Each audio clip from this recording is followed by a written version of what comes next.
Hello दोस्तों, welcome back to my channel. मैं थोल्ला भाई पीकी में आपका स्वागत है। तो दोस्तों, आज का जो आपका टॉपिक है वो है क्षेत्रमिति का भाग 3। इससे पहले मैंने 2 भाग बताया है, अगर आपने नहीं देखा है तो प्लेलिस्ट में जाकर देख सकते हैं। आज मैं आपको जो प्रश्न बताने जा रहा हूँ, आपका जो पहला प्रश्न है, लिखा है कि एक आयताकार लॉन की भुजाओं का अनुपात 3:4 है तथा क्षेत्रफल 1200 मीटर स्क्वायर है। लॉन के विकर्ण की लंबाई क्या होगी? ठीक है, आयताकार आपका भुजा दिया गया है, भुजाओं का अनुपात दिया गया है। भुजाओं का अनुपात है 3:4 यहाँ पे 4, और क्षेत्रफल प्रश्न में दिया गया है इसका 1200 रुपये। 1200। बहुत ऐसे स्टूडेंट होंगे जो इस तरह के प्रश्न को ज़रूर गलत कर देते हैं। होता क्या है, कोई भी चीज़ अगर अनुपात में यहाँ पर लिखा है तो इसको जो मानने का तरीका होता है, यहाँ पे कोई ना कोई ऐसी वैल्यू यहाँ पर होगी। ठीक है, ये 3 और जो 4 है वो एग्जैक्ट वैल्यू नहीं है। यहाँ पे इसके साथ में हम मान लेते हैं यहाँ पे 3x और मल्टीप्लाई में यहाँ पे 4x। क्यों? ये आपकी मान लेते हैं लंबाई चौड़ाई है, तो लंबाई गुणे चौड़ाई, क्षेत्रफल कितना आ रहा है? यहाँ पे आ रहा है 1200। 4 को 3 से गुणा करेंगे, 12x का स्क्वायर बराबर में यहाँ पे 1200 हो जाएगा। 12 से इसको काट देंगे, यहाँ पे 100 आ जाएगा। x से स्क्वायर हटाएंगे तो यहाँ पे √100 आ जाएगा, मतलब x बराबर आपका आ जाएगा 10 सेंटीमीटर। तो लंबाई आपकी कितनी हो जाएगी? ये आपका 30 हो जाएगा।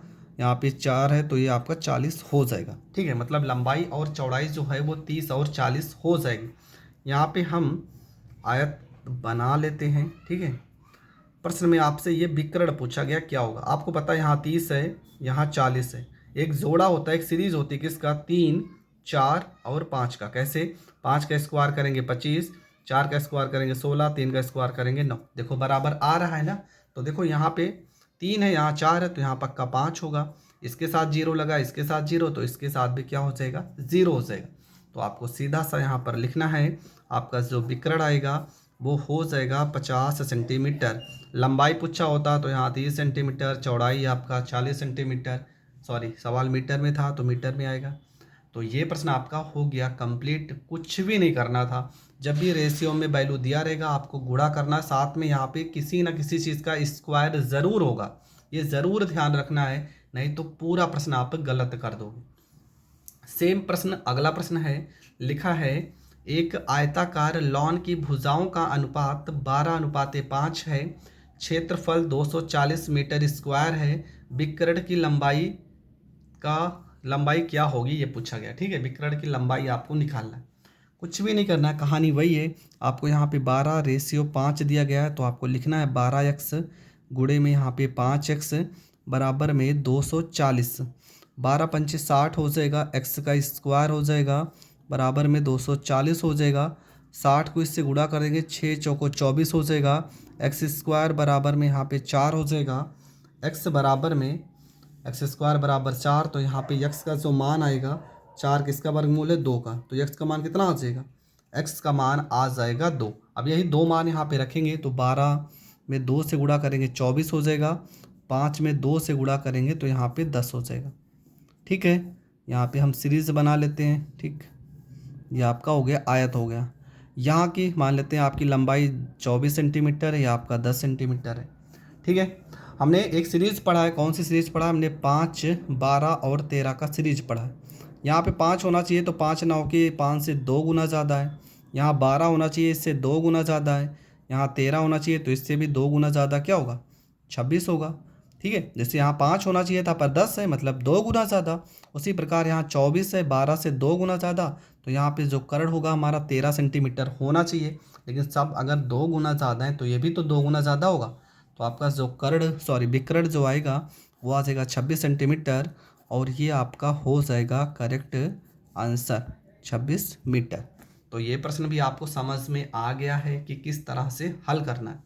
समझ में आया तो बढ़ते हैं अगले प्रश्न की ओर। आपका जो अगला प्रश्न है, लिखा है 2 वर्गों का परिमाप 24 सेंटीमीटर और 32 सेंटीमीटर है। इन वर्गों के क्षेत्रफल वाले एक तीसरे वर्ग का परिमाप बताओ।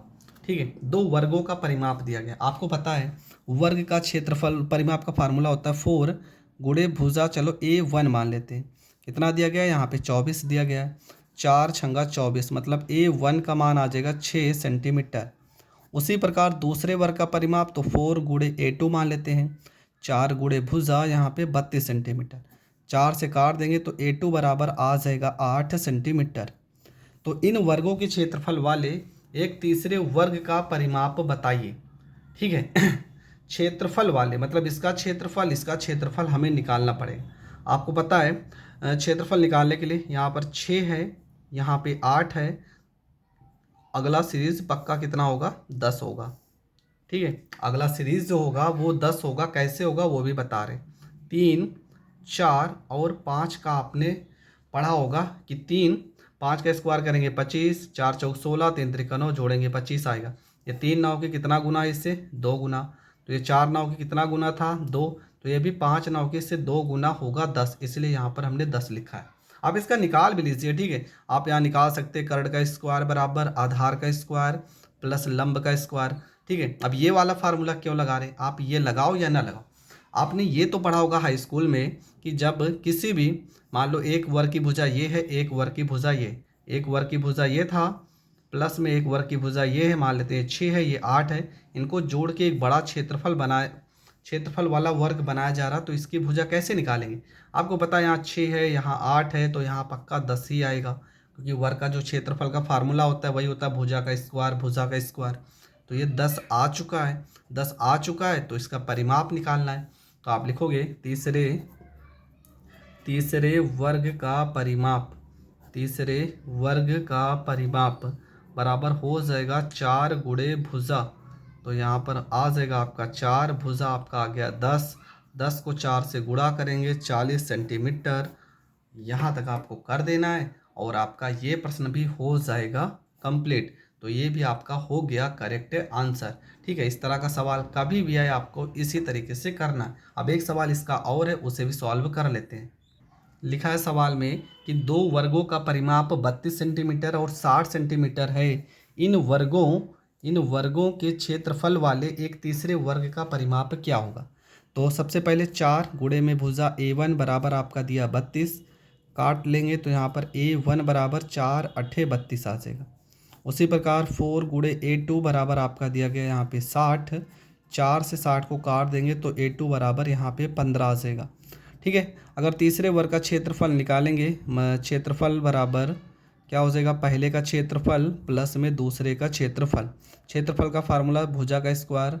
तो यहाँ पे मान लेते ए का स्क्वायर, इसकी भुजा का स्क्वायर 8 का स्क्वायर 64, 15 का स्क्वायर हो जाएगा 225, दोनों को जोड़ेंगे ए स्क्वायर बराबर आ जाएगा 289। 289 किसका वर्गमूल है, तो ये वर्गमूल है 17 का। तो ए का वैल्यू कितना आ जाएगा, बड़े वर्ग की भुजा कितना आ गया 17 सेंटीमीटर। पर आपसे पूछा गया है परिमाप तीसरे वर्ग का, तो फार्मूला हो जाएगा 4 गुणे भुजा आ गया 17, 17 को 4 से गुणा कर देंगे 68 सेंटीमीटर। ये हो गया करेक्ट आंसर। ठीक है, आप डायरेक्ट भी कर सकते थे, हमने बताया जो सीरीज 8 और 15 है, इसका तीसरा जो सीरीज होता है वो 17 होता है। तो सीधा 17 में आपको 4 से गुणा कर देना था, आपका परिमाप निकल जाता और आपका आंसर आ जाएगा। अगला जो प्रश्न है सेम ऐसे वो भी है।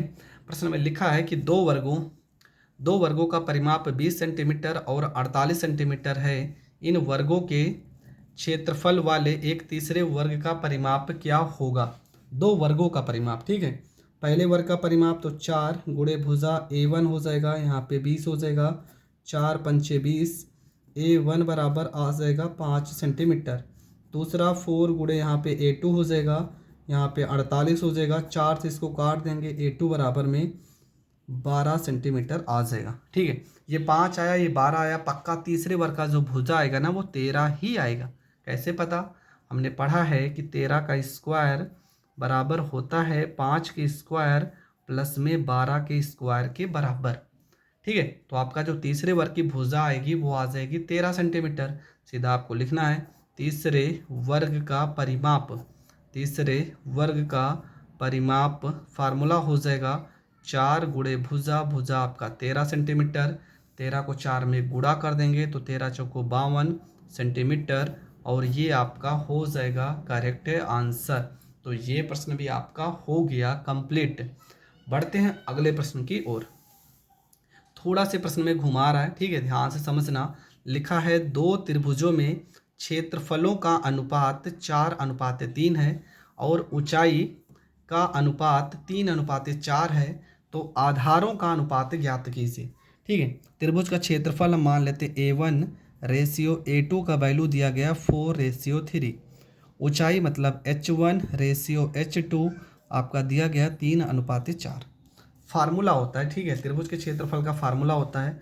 तो यहाँ पर लिखेंगे A1/A2 बराबर में 1/2 आधार के लिए चलो B1, आधार गुणे ऊंचाई के लिए H1 बटे में 1/2 आधार के लिए B2, ऊंचाई के लिए यहाँ पे H2 हो जाएगा। 1/2 से 1/2 कट जाएगा। A1/A2 का मान आ जाएगा 4 बटे में यहाँ 3 आ जाएगा। B1 का मान हमें नहीं पता, यही निकालना है। H1 का मान आपका 3 हो जाएगा। यहाँ पे B2 H2 का मान यहाँ पे 4 हो जाएगा। गुणा करेंगे इसको, तो यहाँ 4 को 4 से गुणा करेंगे 16 हो जाएगा। 3 को बटे में गुणा करेंगे 3 3 का 9 हो जाएगा। यहाँ पर B1 बटे में यहाँ पे B2 हो जाएगा। मतलब जो B1:B2 आ रहा है 16:9, 16:9, और ये आपका हो जाएगा करेक्ट आंसर। तो ये प्रश्न भी आपको बहुत अच्छे से समझ में आ गया होगा। जितने भी प्रश्न बताए हैं बहुत ही इंपॉर्टेंट है, इसमें से 1 या 2 प्रश्न आपको ज़रूर पेपर में मिलेंगे। यहाँ तक अगर आपको समझ में आ गया है तो वीडियो को ज़्यादा से ज़्यादा लोगों तक शेयर करें। चैनल पर नए हैं तो चैनल को सब्सक्राइब करें। जय हिंद, जय भारत।